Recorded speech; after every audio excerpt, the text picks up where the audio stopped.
different approaches to how we want to memorize things.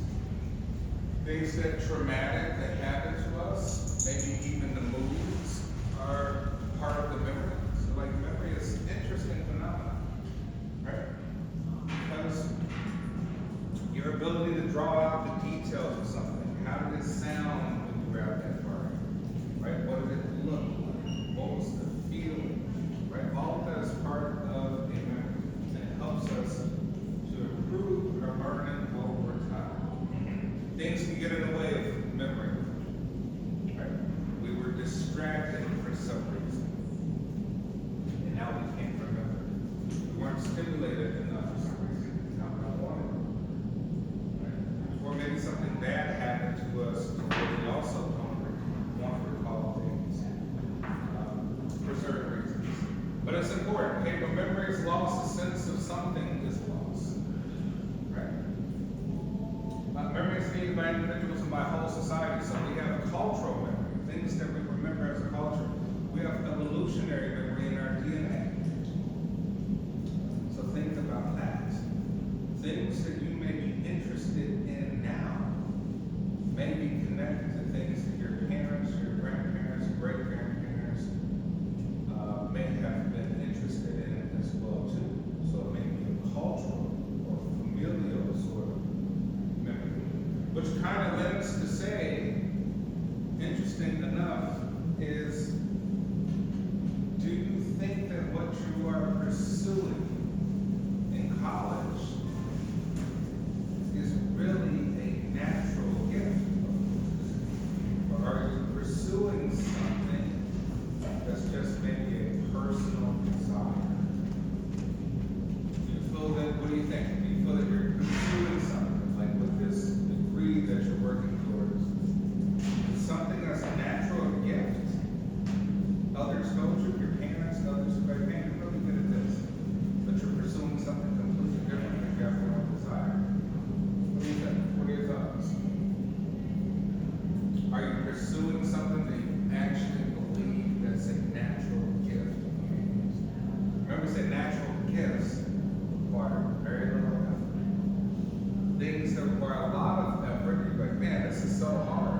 store cultural information, right? So we hold cultural information. We heard hold cultural information about the coronavirus, about COVID. COVID is a cultural memory for most of us, right? If not all of us. And it imbues some sort of sense of uncertainty, distance from other people, all sorts of things. And we kind of move about using those same kind of cultural information processes. And then we say, hey, memories, there's different types of memory. We have memory for just basic facts, things that you can draw out that are just remembered permanently for some reason, right? But then there's procedural memory. There's things we need to know to do a process, tie your shoes. Like, oh, I remember the process, and this is step-by-step process to get something done. But facts may be something just consolidated. It doesn't have to have a procedure. Okay, and then one type of memory can be lost while another memory is retained. And so we say memory is not really just a snapshot. You're like, memory is interesting because we don't know exactly where things go in the body to be stored, right? Because we have muscle memory, you remember how to walk a certain way, remember how to talk. But they can store information maybe on other processes or facts in other places in the body, right? We'll talk about the brain as well too.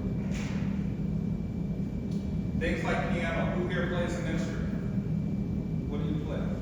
Piano, cello, electric. How long did it take you to memorize the process of playing those instruments? Weeks. Lots of repetition, right? And then at some point, it was an aha moment. I had it, right? How about you? Piano, play marimba, and drums. How long did it take you to learn?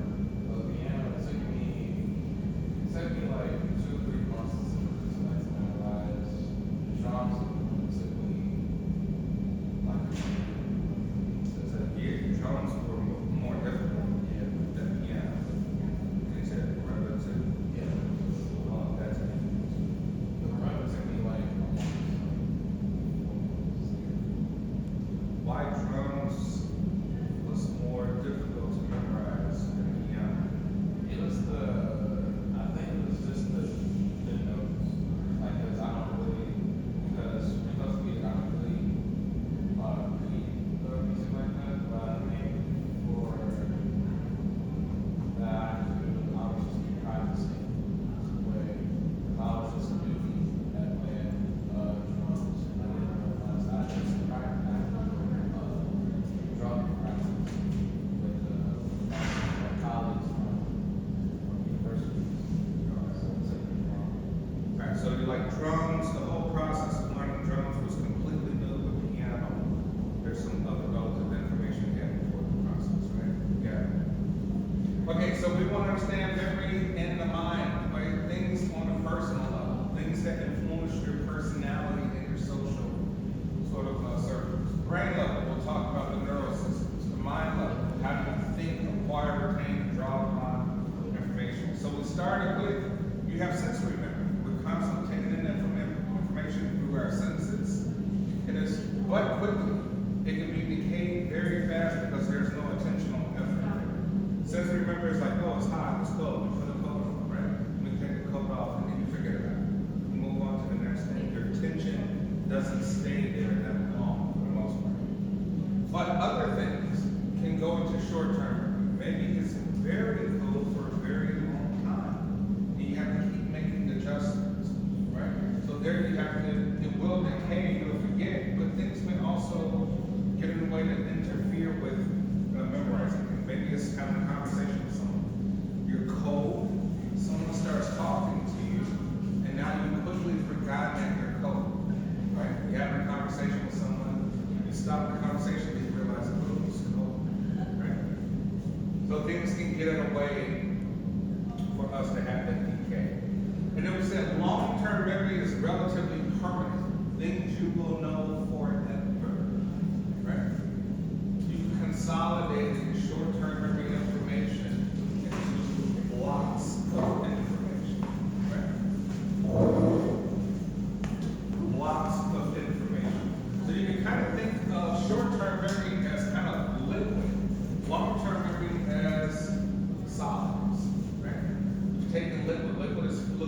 kind of just goes all over the place. And then you convert it maybe to something solid that's very stable information, because memories are just ideas, right?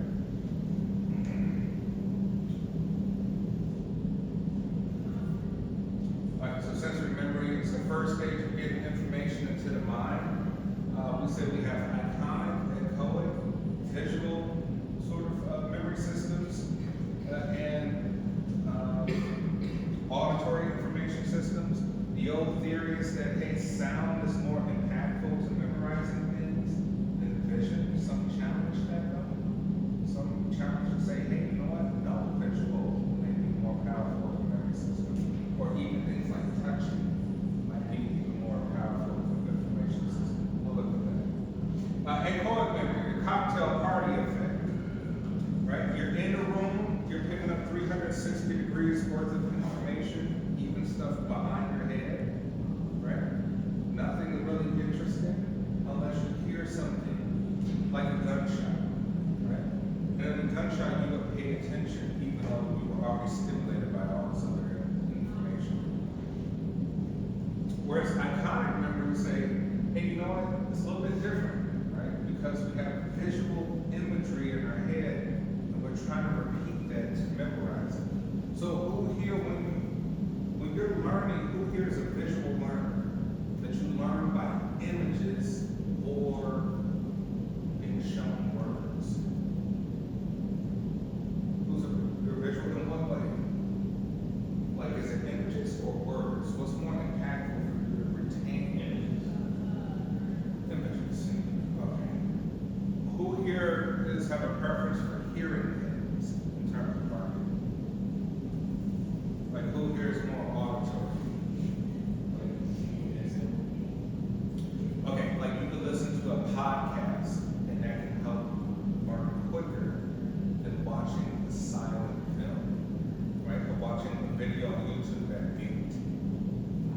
Which one do you think would be more impactful for you? Podcasts, no visuals, just listen to Spotify podcasts, YouTube on mute.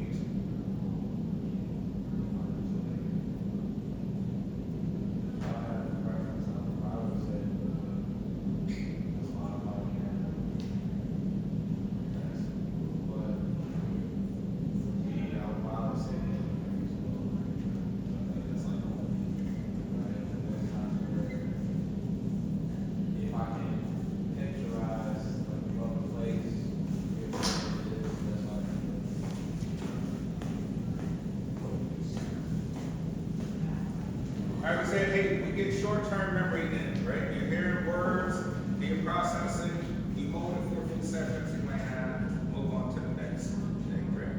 It's not stimulating enough, right? But if it's something interesting, you may start to rehearse it or repeat it in your mind, right? What we kind of call rote learning, is repeating things, so that you can try to keep it there as long as possible and move on to the last thing. So this is the second stage of getting information, where we get the short-term working memory, and we start to try to repeat it so it can go to the next stage.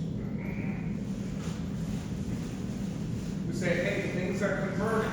We're energy beings, so we're taking in all types of information and converting them into ideas. So words are just ideas. Sounds are just ideas. Things that you taste are just an idea, right? They're just being converted from some sort of physical information, stimulation to something that you can conceive as an idea, a concept of some sort. All right, so you need intentional effort when we're talking about things devoted to remembering things, right? And you kind of have to have, not everything is stimulated. Think about it. It's hard to pay attention. It's hard to pay attention because you're constantly saying this, whatever is not stimulated, right? In your everyday life. So we kind of have a hierarchy of what's important to us at all times. It may be social media, it may be notifications, it may be, something else, music. But we have evolutionary significance, what I was talking about, right? Things that were not only important to your grandparents or parents might also be important to you in some way. You just don't recognize it. All right, and then we said there were limits to that short-term memory. We said on average about 7 bits, units of information, right? 7 ideas of information at one time. Hence why phone numbers are 7 digits, not including the area code, right? We did the little experiment, kind of see how many bits of information. But the kind of theory is that plus or minus 2. So some people usually on average could hold 5, some people could hold 9 bits of information at one time. Right? And if what happens is that information will stay there just for a few seconds, and then you have to repeat it to keep it there. And you have to repeat it again. And if you repeat it enough, you start to shoot it to long-term memory to where you can just automatically remember it.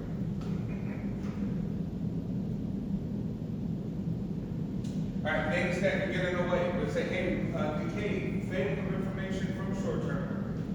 Right? So if it's not that important, it will decay. The memory itself will go away. Or we just get that interference.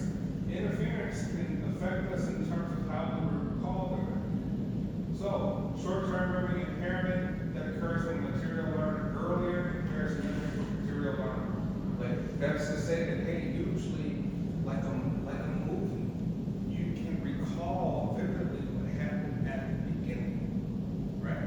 Because maybe you were stimulated going into the movie. Over time, let's say you're watching a movie at home, you got distracted, you get something to eat, you get tired, and now you can't recall what happened in the middle of the movie or the TV show or at the beginning. Or it could be vice versa. So what we kind of know is that we group our memories into sections of importance. So like a book, usually the part you can remember is the beginning, the middle, the climax, and the end. With all the fillers in between, very difficult to remember for most of us.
Alright, let's say usually we remember things in serial position, usually things that at the beginning are more powerful, right? Usually things that happen more recent are very powerful. Things in the middle position usually is a little bit more challenging to remember. Hence why we kind of think that middle children, who here is a middle child? Right?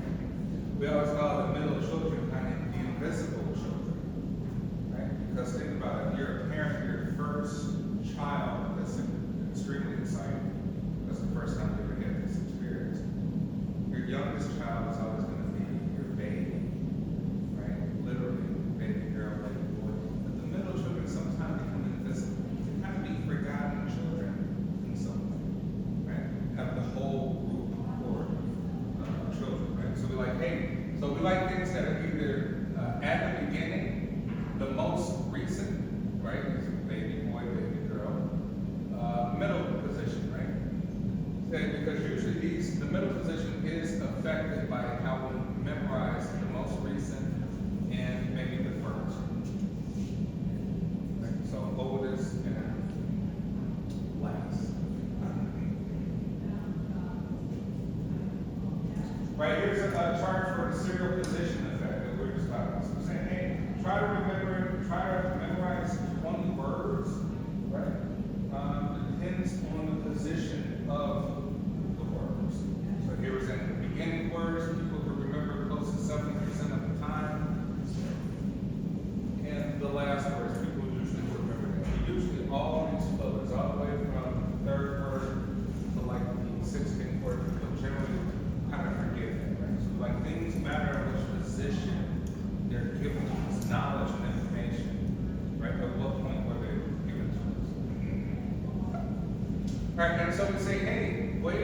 process that we go about rehearsing the information. We said we do that, we repeat. And then some of us do a deep process, thinking about something meaningful. So let me ask you, in your way of trying to memorize things, do you simply just repeat? Or do you start to think of meaningful things associated with the information that you link it to something like a story or some objects or a concept in order to help you memorize? What do you think? Are you just a repeater when it comes to memory, or do you try to link it to something meaningful? Try to like truly grasp. Let's say that you're studying for a quiz or an exam. How do you go about trying to memorize information on the quiz or the exam? What's your process? Is it just repeat? Read it 3, 4, 5, 6, 7 times, the word, the concept, or are you making little stories with each one? Or you're tying it into something that's important? What's your process? What's your process?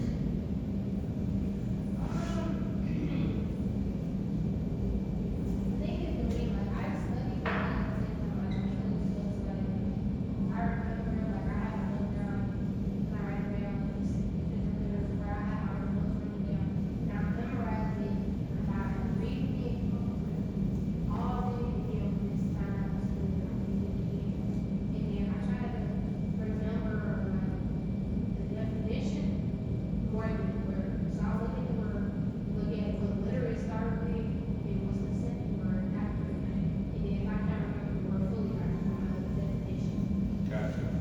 They not use different approaches, which is good. Maybe, like you say, remembering the first letter of one word and then the word after that. Someone, how about that? I try to look into something, so the closest word, And that's the closest word to it, right? To see it somewhere. How about you? me, I think, is repeat. Like what you said, like, trying to think on something, but I can't think of it. Okay. Now, who here is poor at math? Who here does not like math? Math is your struggle. Unless it's what? I mean, I like that, but it's like a struggle. So think about it. If you're trying to memorize things about math, are you purely just memorizing the numbers? What placement the numbers are supposed to be? Or are you anchoring the whole set of problems to something meaningful? Like understanding why this problem exists. Right? What's the concept of the actual problem? I guess to me, I guess it's sort of like when I find out the logic of like how like it relates on a hard equation, all of a sudden I remember like if I just see it and I just see how to solve it, I don't understand it still. Yeah, it's I just know half of it and I don't care, but if I understand all of it, like reason why it works, yes. all of a sudden I just remember. Right. So the thing is to tie it into something meaningful, because math is abstract. It means nothing unless you assign it meaning. That's the struggle that most people have. They're like, I can't make meaning of why this even exists, right? This problem, this equation of some sort. Okay, and that involves a deep process, right? Assigning things meaningful to your memory so that it helps you to shoot it into long-term memory systems. And it helps you to recall it quicker, right? So if it's meaningful, you can pull that information back out very quickly. If it's not meaningful, you struggle to recall the information, right? And so like these different kind of, think of in school settings, you're given multiple choice, you're given fill in the blank, you're given true or false, say on the quiz, but then you might be given essay form. Which one do you think the easiest, kind of the easiest one in terms of just using peer memory? What's the easiest one? Multiple choice, fill in the blank, true or false, short essay. Which one is the easiest to get an accurate answer to try to Why? It's already there. I think you can just like make an assumption or take an You say multiple choice is visual, purely visual. The answer is literally in front of you. If you saw the answer before, you should be able to recognize the answer, right? So it's just recognition. It's like, oh, that type of memory is recognizing something, not necessarily recalling information, right? Pulling out some information that you don't see, makes sense, which would be more multiple choice, right? Or you say it could be recognition in some way because you see the pattern. They put, let's say they put multiple choices in a sentence, and you're like, I remember the exact sentence, and there was a word that was supposed to go here to make sense of the exact sentence, but a little more difficult, because now you have to remember the actual word itself, right? You have to recall the word, it's not in front of your face, right?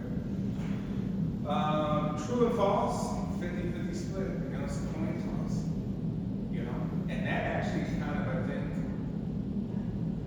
makes things difficult, right? Because you really, say multiple choice, you're like, there were 4 things, you get any more options. The true or false, that could bring about like anxiety, am I right or am I wrong? Because you don't get 2 choices, right? So like things can get away from memory when it's true or false because of it increases the likelihood of doubt because you only have 50% way of getting it correct. So you don't know it if you try to guess it in some way. Usually you fail. And then think about it. The most strongest form is short essay form, which I kind of like to give. Make, you know, like exams or whatever, I like to make it personal. Give me a story related to family, to you, something of the sort. Right? I think that's the deeper kind of sense of memorizing. It'll help you memorize the concept, get the whole concept. All right, okay, so some challenges to what we said about echoic memory being the strongest kind of form of memory. So I would say, hey, it is visual or maybe tactile, touch, right? Or even, that was better for auditory information, right? So there's some challenges there, right? We still don't fully kind of agree. Okay, and in terms of maybe the legal system, right? We say, hey, if things can interfere with their memories, maybe you have mood, maybe some anxiety, maybe we didn't have enough time to memorize, maybe some other influence, someone's persuading us to remember something that we actually didn't remember. Do you think that eyewitness testimony should be strong evidence in the justice system? What do you think? You think a person's eyewitness testimony should be held as really strong evidence when it comes to the legal or justice system? Can we trust people's memory? Why not?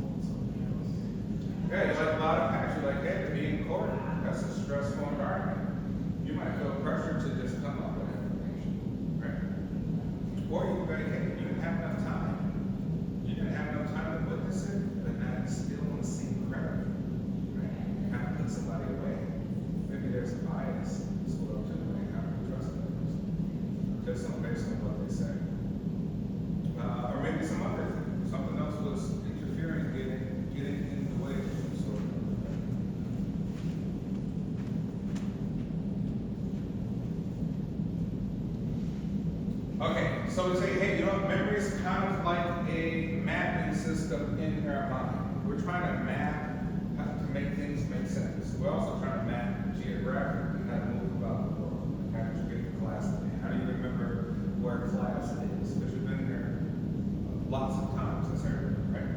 So we remember things in phonological loopings, right?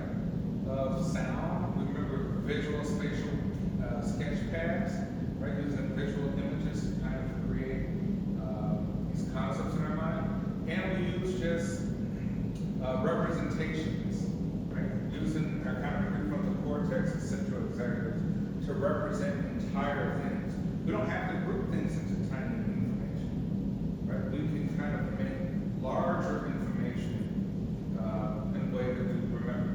So for example, when I was a kid, and I'd be like in elementary school, and we would be reading these like short books, and I was like, man, this really takes a long time when I read these books, because they just keep going from left to right, there's a period of time, and then we can start over again.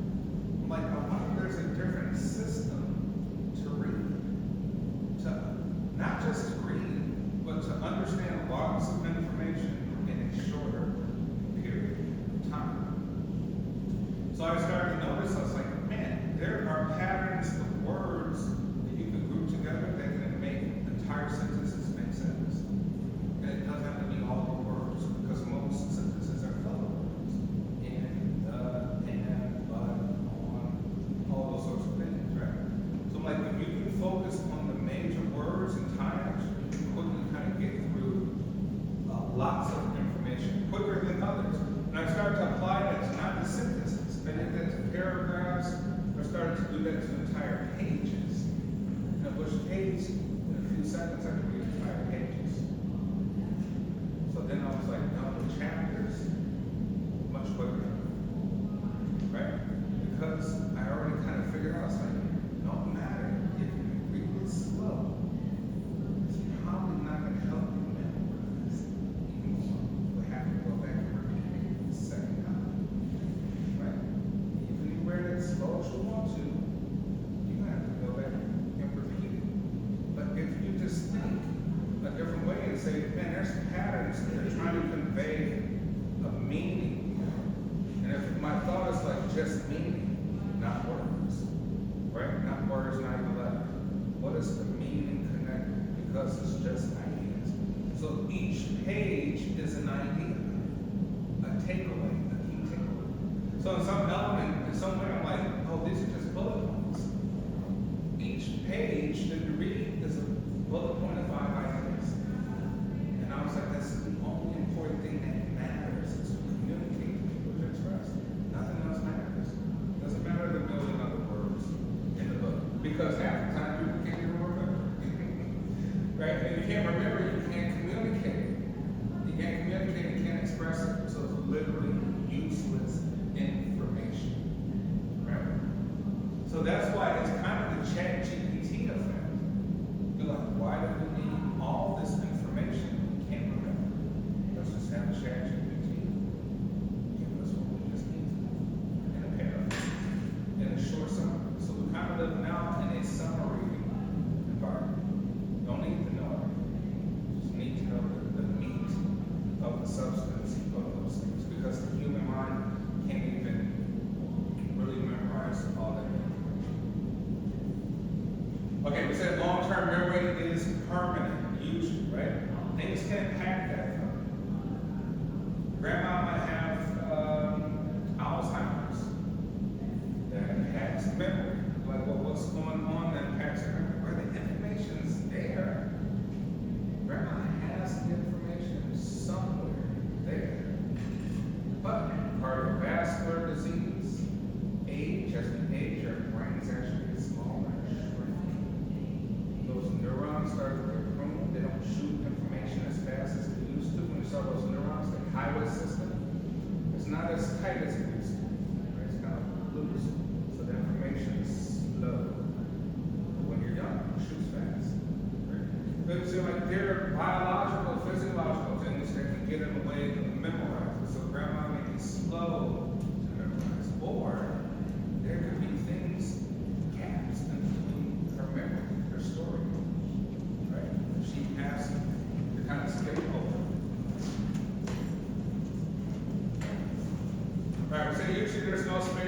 rotation.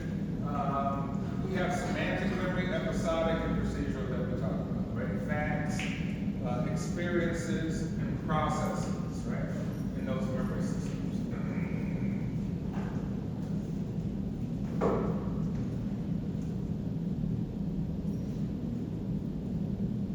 Right, and then we get cues, right? Little things to help us retrieve information. Things either in the environment that can kind of help us to get recall, things that can kind of trigger us and stimulate our mind to recall information, or other things, it's the entire situation of something, right? It could maybe be how you feel at that moment could be part of the reason why you remember something quicker than others.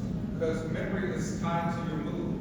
So if you learn something, let's say you got information that your partner cheated, right?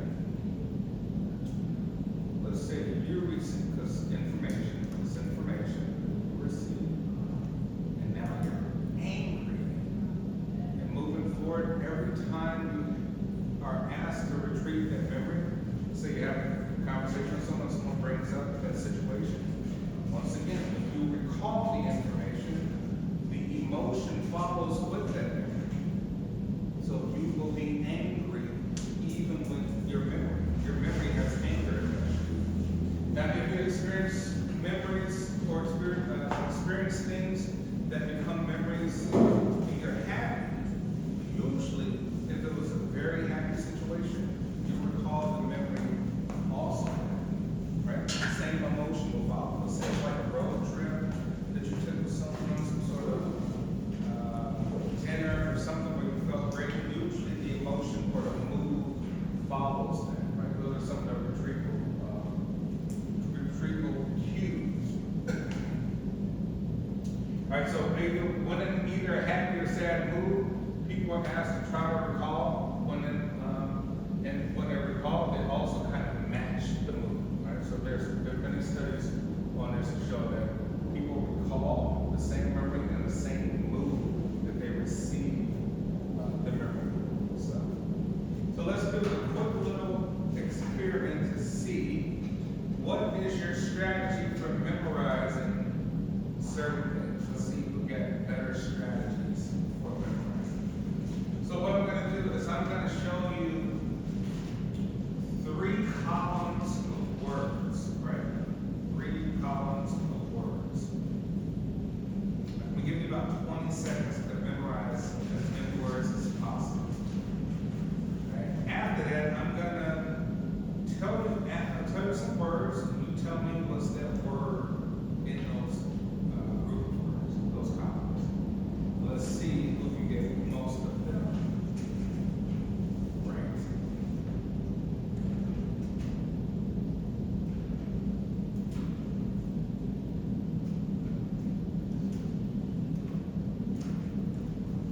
Okay, are you ready?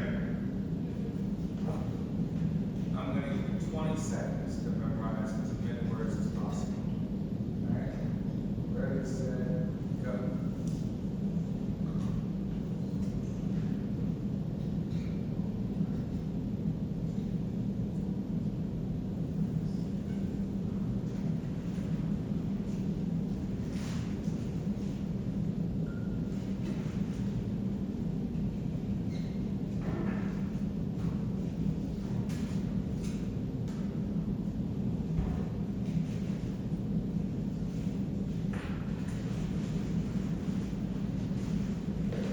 All right.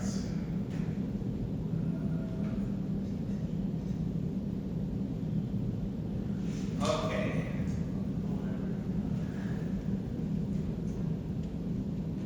So you feel like you memorized quite a few words? What was your strategy for memorizing words? Combining some words and trying to reference something else, or just sure that I'm gonna remember them. Okay. Did you have a strategy or was it simply just, I have to just take a second to try to analyze what's like trying to check on the see like what it like it's something each one. did you have a strategy?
group, we saw that there was a pattern.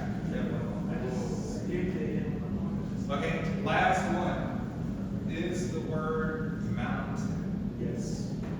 Yes. Raise your hand if mountains in it.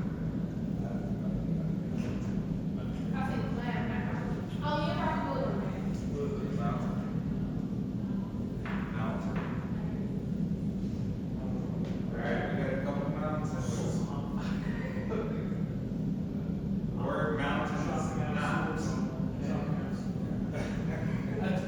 Right, so think about this. Think of how difficult it is just to remember. You're just asked to remember something, right? You're like, there's only so much information that you can remember, but you're still given 20 seconds. Well, the pattern I realized is the first one was H, the second one is like household stuff. It was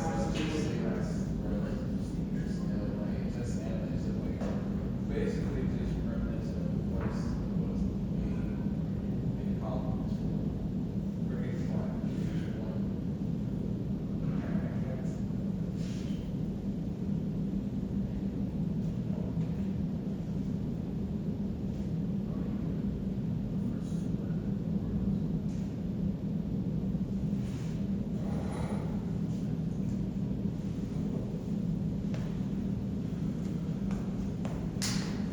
Okay, so we saw that, hey, you know what? It's probably better if we group things that are similar, right? That we see the patterns there. And so we kind of have these knowledge representation models in which we learn, right? So our knowledge representation is long-term memory, how it's pertained, which elements of that knowledge are interconnected. So if we say, well, apples are sweet. Apples are what color? What do you think? Do you remember what colors are apples? Like just red or green? Okay. But you're like, oh, apples are fruits, not vegetables, right? Apple, you may think of, oh, the Garden of Eden, right? Something like that, right? No, it wasn't that. Right, be like, hey, you have this sort of process to tie in groups of information in your network, in your mind, right, your memory networks. Right, and then we kind of put things maybe into larger set of individual concepts, such as like we saw the column, like, oh, that's nature, right? And then the middle one was household. Right? And then the last one had to do with kind of the landscape, right? Kind of representation. So we say, hey, you know what this semantic network model is a network of association amongst concepts in the mind. So like concepts that are closer in meaning, such as a car and truck, are linked more closely with the model that knows whose meanings are unrelated. So here we can kind of take a look and say, all right, sunrises, clouds, sunsets are grouped into a cluster. And here we say, you know what? Sunrise, clouds, and even sunsets have different color schemes to them. Maybe the sunset is kind of red or orange. The sunrise might be kind of yellow, orange, right? Things come off different in different ways. Here we say, hey, a vehicle. When we think of a vehicle, we're thinking maybe car, bus, or truck, and that's related to streets, right? Something that can drive on the street. But over here was like, oh, you know what?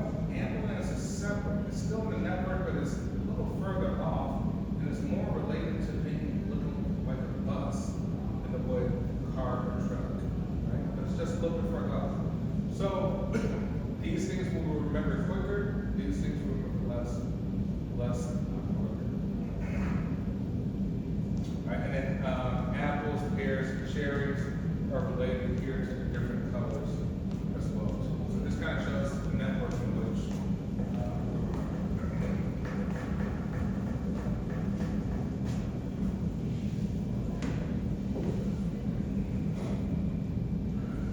Alright, and then two, like, hey, do we see things in individual images when they're clustered together? Or do we pay attention to each individual? Is this just one image? Or is each letter an image to you? How's it going?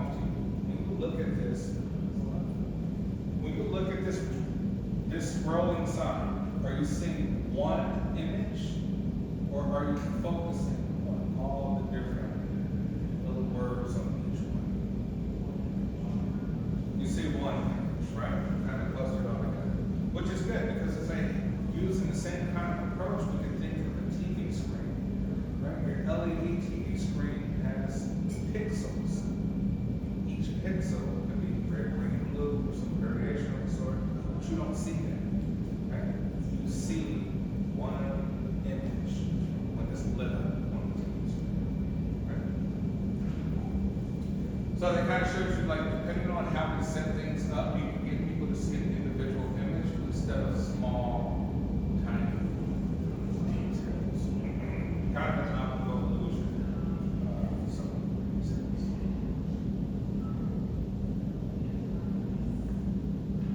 All right, and then last we're looking off here talking about our network model, right? So we have our visual system. Visual system focus on the shape of the car without adding the filler information, right? Later on we'll add filler information, and then we'll start to group things. This car has 2 doors. It's sporty. But why is it sporty? Because of the shape. It's red and it's facing left, right? We will kind of process in that system. Get it laid out, and then we kind of get the fillers, and then we start to fill in to make a whole sort of idea about the car. Beyond that, then we maybe start to know, okay, was it facing left or right? Right? And then we'll start to really focus on that. First things first, get the details. Next, we want to remember the experience. In this approach, the embodied cognition model, we say it's a little bit different. Right? You say you get your original experience, which is the visual system giving the layout of the car. And you'll start to maybe kind of fill in the information. And then you'll start to see maybe different elements of it. Right? Was it facing left or right? Reactivating the original visual experience. Maybe go back and see what was the layout. Was it sporty or was it not sporty? What thing is all right, and last, we have errors within our memory. We could just forget, right? We say memory is about attention, lack of attentional effort. You will forget the information. If things sound too similar, they become confused, right? You start to relate things that are not really the same. And that's all part of lack of deep information processing. Or we have a false memory. Remembering something that never happened. And if you ever have this, you remember something that never happened. A false memory. Have you ever experienced anyone else having that experience that you actually was with the person, but you're like, that didn't happen? Why would someone have a false memory?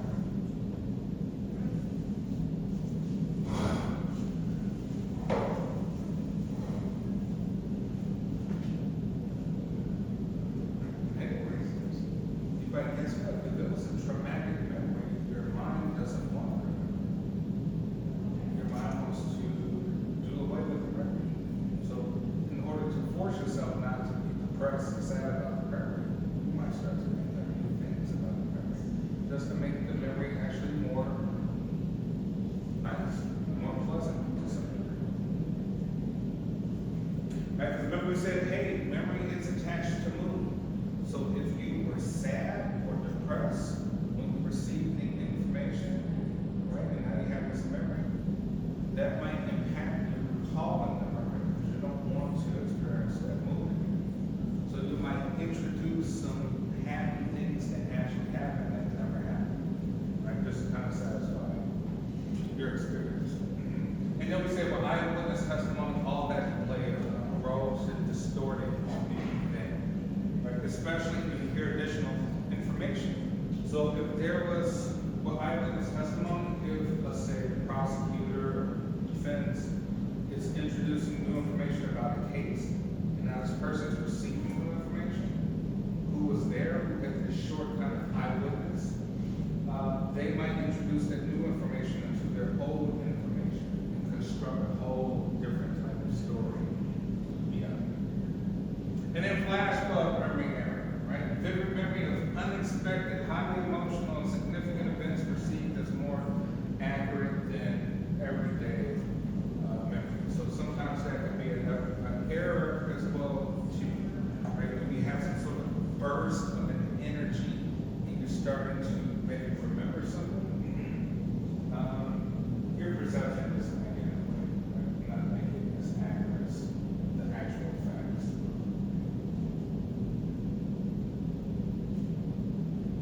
Okay, so going back to eyewitness kind of things, right? Wrongful conviction, we're talking about percentage of exonerated cases on this graph. We say eyewitness misidentification. We say highly inaccurate, almost 80% of misidentification, right? Lead to those individuals being exonerated. Right?